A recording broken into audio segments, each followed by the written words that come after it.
Bonjour à tous et bienvenue dans la matinale, votre rendez-vous hebdo qui vous parle de l'actu, de l'audio et des instruments de musique, et ce tous les vendredis matins.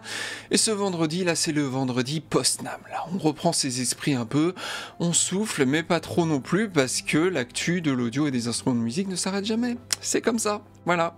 Et on a vu que Walrus Audio, ils sont en forme, parce que pour le NAMM, ils avaient annoncé une pédale de reverb, et là ils se sont dit, allez, on enfonce le clou, et on attaque Strymon en frontal, car ils ont présenté une pédale, vous allez voir, qui est un concurrent direct de l'Iridium de Strymon. On va aussi parler de Zoom, qui a sorti une version de son G11, mais en plus petit et moins cher, forcément. Il y a Roland aussi, qui s'est dit, tiens, Arturia, là, ils ont sorti un Juno en version logicielle, et ben nous aussi, le Juno c'est quand même notre synthé à nous, donc nous aussi on va sortir le Juno en version logicielle pour le Roland Cloud. Et on terminera avec Waves qui s'est dit, bah tiens, j'ai un vieux plugin qui traîne là, est-ce que je vais essayer de mettre la petite sauce Oceanway dedans, est-ce que ça va marcher? Oui, non, on ne sait pas, je vais vous répondre à cette question. La question va être vite répondue, mais après le jingle évidemment, c'est parti.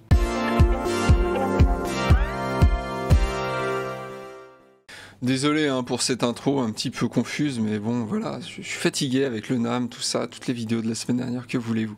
Donc on commence avec Walrus qui a annoncé la R1, donc c'est plutôt après la R1 de la semaine dernière. Walrus a donc enchaîné avec une autre pédale qui s'appelle l'ACS1.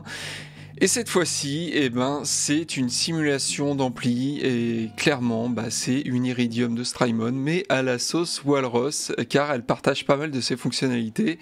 Elle fait partie de la série Mako, donc la même série que le D1 et le R1, donc c'est le même boîtier, il y a juste la couleur qui change, et donc là, on a une simulation d'ampli et d'enceinte, et il y a donc 3 simus d'ampli vintage, le Fullertone qui est un Fender Deluxe Reverb, donc comme sur la Strymon, le London qui est un Marshall Bluesbreaker de 62, alors là sur la Strymon pour le coup eux ils étaient plus partis sur un plexi, donc a priori là c'est un peu plus vintage, un petit peu moins de gain, et il y a le troisième ampli qui est un Vox AC30, donc le Dartford, donc là comme la Strymon aussi, donc vous voyez ça partage pas mal de ses fonctionnalités.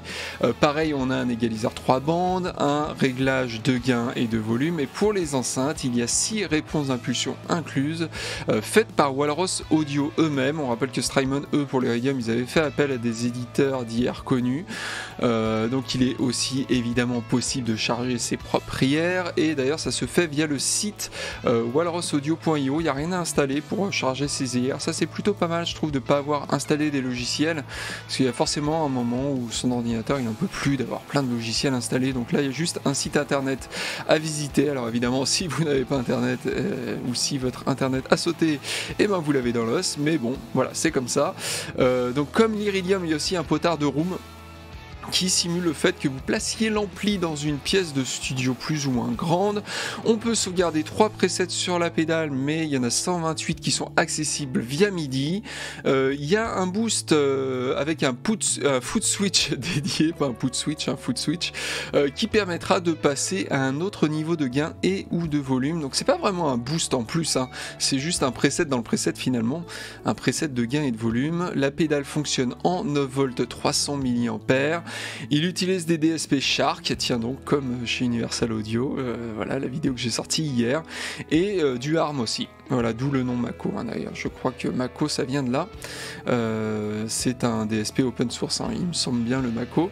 Donc surtout la caractéristique la plus intéressante et le plus par rapport à la pédale Strymon, parce qu'il ne pouvait pas évidemment sortir exactement la même chose, faut pas abuser quand même, donc là il est possible d'avoir 2 amplis et 2 enceintes différentes sur les sorties gauche et droite, donc ça clairement c'est un gros plus, donc limite vous pouvez avoir 2 guitares en fait de brancher dessus, c'est comme si vous aviez 2 amplis finalement. Donc ça c'est vraiment pas mal. Voilà, moi la question que je me pose c'est est-ce que la room est aussi bien que sur l'Iridium, parce que moi j'ai l'Iridium chez moi et franchement la room sonne super bien. Et donc le prix est de 419 €, c'est aligné sur l'Iridium toujours.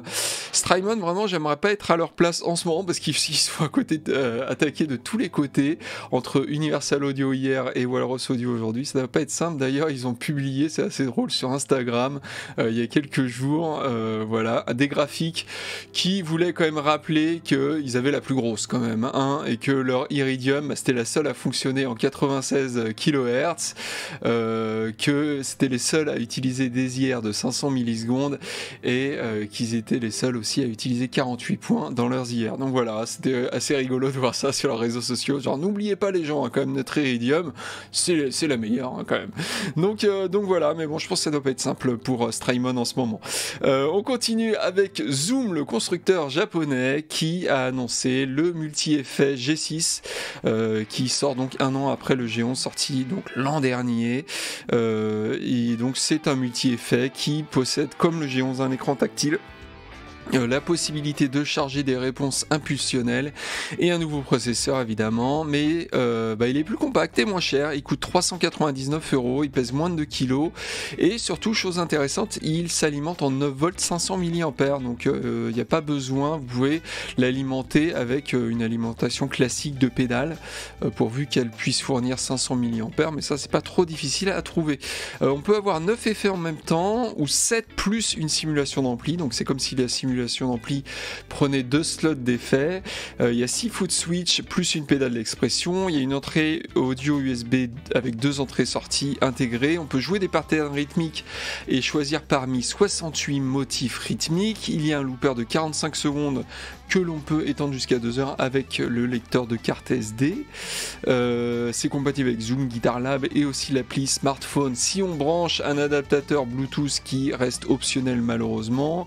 Il y a une entrée auxiliaire en mini jack, une boucle d'effet stéréo, on peut brancher une pédale d'expression en plus et il n'y a pas autant de potards et de foot switch que le G11. Allez voir si vous le connaissez pas, ce truc c'est une horreur. Quoi, c'est une horreur. En tout cas, il est ultra moche. Le G6, je trouve qu'il est un peu plus joli, mais c'est vrai que le G11, il y avait énormément de potards et tout ça dans tous les sens, qui, je suis sûr, est génial d'un point de vue utilisation, mais il était vraiment pas très réussi en termes de design. Donc voilà, le G6, pour ceux qui veulent quelque chose de plus compact, donc il va falloir comparer ça maintenant avec le Line 6 Go, le Pod Go, notamment, qui se retrouve à peu près dans la même gamme de prix. C'est au tour de Roland maintenant de faire parler de lui, car Roland, après Arturia, a donc annoncé un Juno logiciel. Voilà, eux Roland qui est le papa du vrai Juno matériel, bah là ils sortent un Juno logiciel qui sera donc un Juno 60 intégré dans le Roland Cloud. Il a été présenté pendant le NAMM et on a appris que le constructeur avait modélisé le moteur de synthèse mais aussi les filtres passe haut, que ce soit ceux du 60 ou ceux du 106. Je vais avancer un petit peu dans la vidéo parce que là il y a le monsieur qui parle, c'est très très sympathique, hein, mais on va voir un peu plus, voilà, l'interface du logiciel. On peut aussi amplifier les basses et en plus du fameux chorus du Juno, on dispose d'une reverb et d'un délai. On peut aussi simuler le vieillissement du synthé. En gros, ça consiste tout simplement à désaccorder les 6 voix entre elles. Et pour l'instant, on n'a aucun prix, malheureusement, donc on attend de voir évidemment ce que ça va donner par rapport à la solution d'Arturia. Il va falloir comparer tout ça, mais on vous tient au courant en tout cas, et si vous voulez un test, n'hésitez pas à nous le dire dans les commentaires. On continue avec Waves Audio, qui a sorti il y a quelques années un plugin qui s'appelait NX, qui était un simulateur de pièces virtuelles pour mixer au casque. Vous pouviez mixer en stéréo, en surround, etc., etc. Il y avait même un système de tracker pour traquer les mouvements de notre tête. Donc là, ouais, ils se sont dit, tiens, on a un truc là, si on reprenait NX, donc notre vieux plugin, et qu'on mettait un studio connu en fait à la place de la pièce modélisée. Donc ils ont pensé à l'Ocean Way de Nashville, et c'est un studio qui a vu passer pas mal de stars, hein, comme Bon Jovi, Kings of Leon, Lionel Richie ou encore Beyoncé. Et donc ils ont remodélisé ce joli studio, de l'acoustique du lieu en passant par le système de monitoring HR1 et HR5. Pour le reste, c'est très simple, vu que c'est à peu près la même chose que NX, avec le tracking qui peut se faire par la webcam ou par le head tracker. Le head tracker, c'est un système que vous posez sur votre tête, sur votre casque, et qui permet donc de traquer votre tête. Et donc c'est vraiment comme si vous étiez dans la pièce finalement. C'est une pièce virtuelle. Au niveau du prix, c'est comme d'hab avec Wave, c'est-à-dire que c'est 35 $ avant d'en passer à 200. Donc eux, quand ils font des promos, ça rigole pas. Je vous le rappelle, achetez pas de plugin plein plein pot chez Waves, hein, ils font tout le temps des promos. Donc voilà, donc tout ça, c'est pour les fans de Bon Jovi, hein, finalement. C'est ceux qui avaient acheté une Golf Bon Jovi dans les années 90. On sait qu'ils sont nombreux sur le channel à nous suivre. Et d'ailleurs, si vous ne nous suivez pas sur le channel, abonnez-vous, voilà, pour être au courant de toutes les nouveautés du monde de l'audio et des instruments de musique. Mettez la petite cloche aussi. Et puis il y a plein de vidéos qui arrivent tous les jours, quasiment ou presque, sur le channel de Fanzine. Et moi, écoutez, je vous souhaite une bonne fin de semaine, un bon week-end, et on se dit à très bientôt. Ciao.